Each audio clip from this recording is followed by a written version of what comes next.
بسم الله الرحمن الرحيم أأنتم أشد خلقا أم السماء بناها رفع سمكها فسواها وأغطش ليلها وأخرج ضحاها والأرض بعد ذلك دهاها أخرج منها ماءها ومرعاها والجبال أرساها متاعا لكم ولأنعامكم فإذا جاءت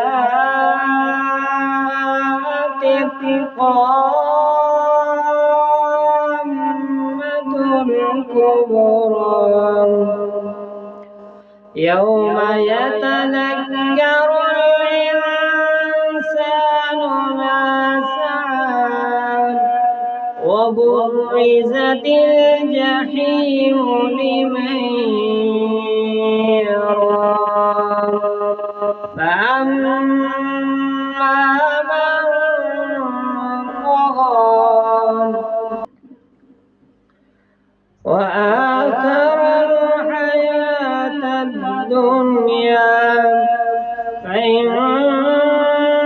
الجحيم هي المأوى وأما من خاف مقام ربه ونهى النفس عن الهوى فإن الجنة هي المأوى يسألونك عن الساعة أيان مرساها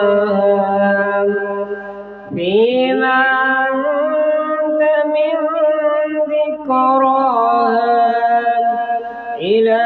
ربك منتهاها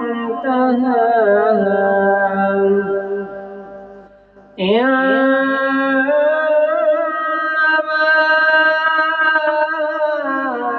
أنت منذر من يخشاها